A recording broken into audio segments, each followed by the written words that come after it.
Hello,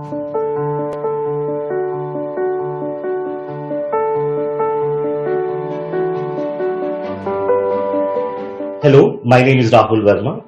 I'm a fellow at the Center for Policy Research. Today I'm going to talk to you about Bihar 2020 assembly elections.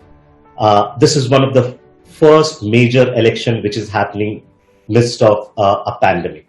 So there were a lot of concerns whether the elections could be held on time, whether people would turn out to vote, and how this election is going to shape up the national mood going forward. I'm going to basically talk about 6 points.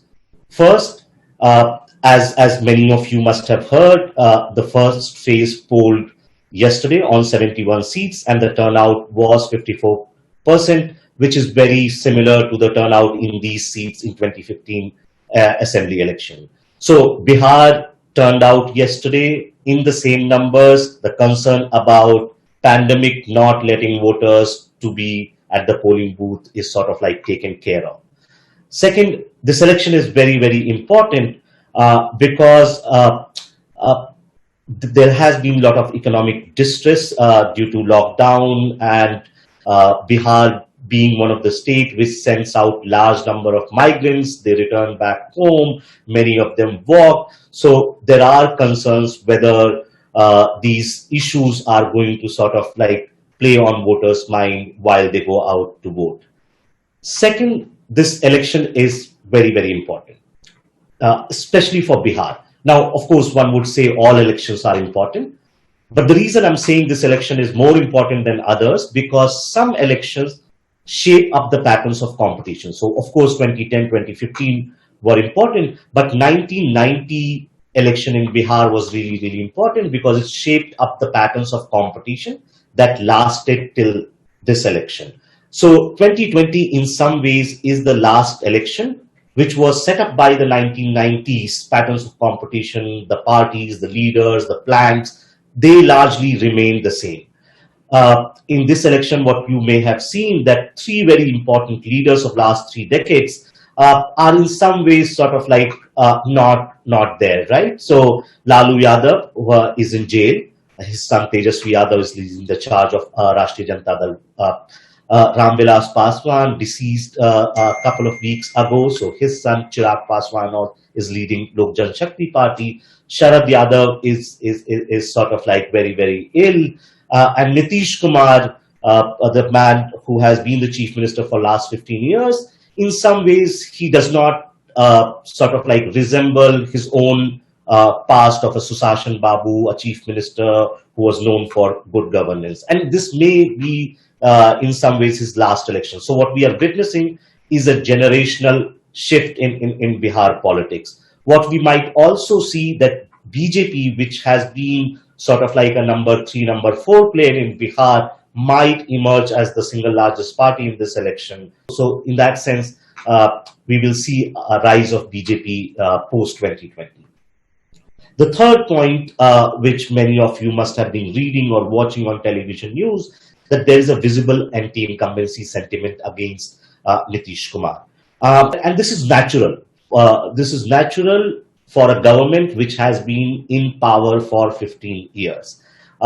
Very few chief ministers have managed to buck the anti-incumbency sentiments. They did, in fact, very poorly. Think of Sheila Dikshit after 15 years. Think of Shivraj Chauhan after 15 years, or Raman Singh after 15 years. It's very, very hard to sort of like still be in the game after 15 years. So there is visible anti-incumbency, but it has still not turned into an anger. And that's why most opinion polls are showing NDA at an advantageous situation, though the competition has sort of like narrowed in terms of perception.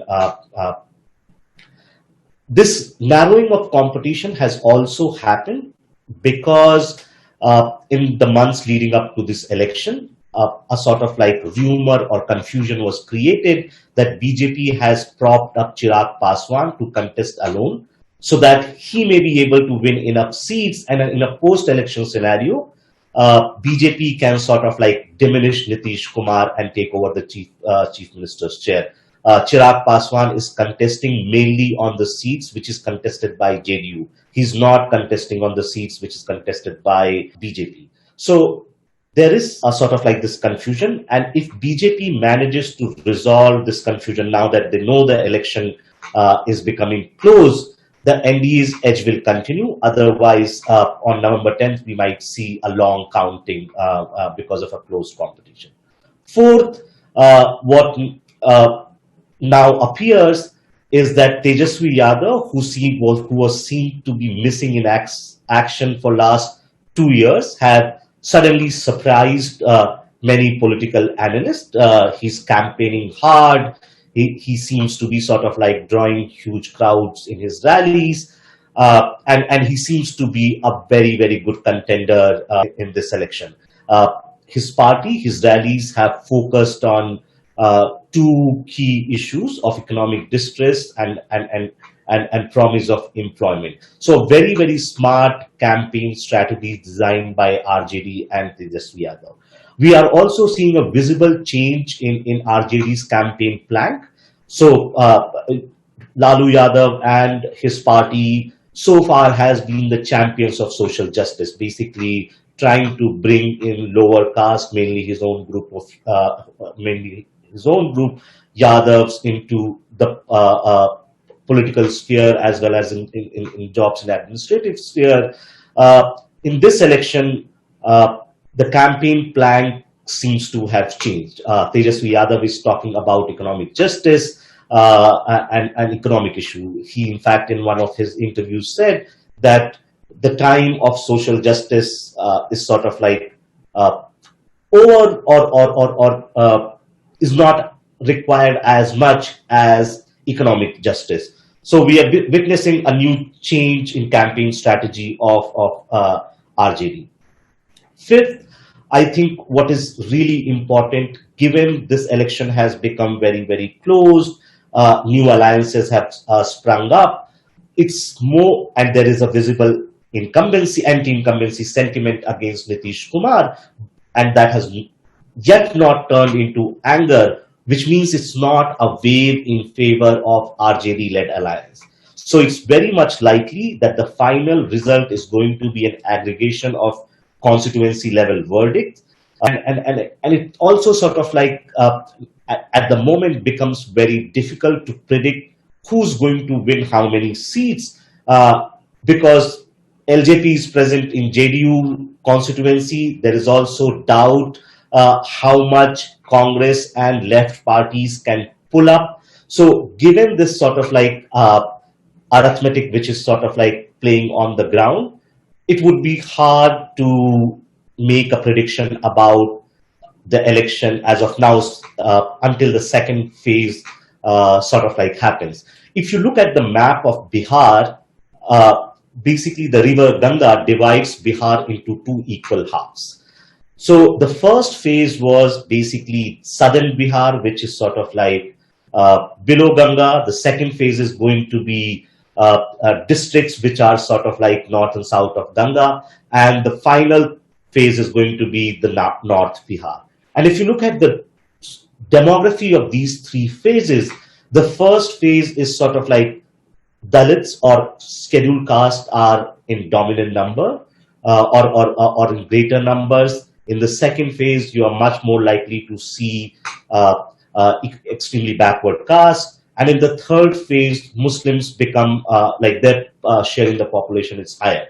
So phases in that sense are going to set the narrative. In a way, first and second phase are strongest areas for NDA, and third phase is the strongest area for RJD. If RJD takes lead in the first phase, they are likely to sort of like continue on that path. But if NDA manages to solve that confusion and does really well in its strongest, then there would be sort of like a hawa or mahal that would be created in their favor. So even in their weakest part, which is region number 3 or phase 3, they will sort of like carry forward that momentum. Finally, what would be the effect of Bihar election results on both the national mood on nature of electoral competition in India, and the assembly elections which are going to take place in 2021. So each election has its own logic. Bihar may have a bit of bearing on Bengal, but whoever, like if NDA loses Bihar, that doesn't mean they would not be in the game in Assam and Bengal.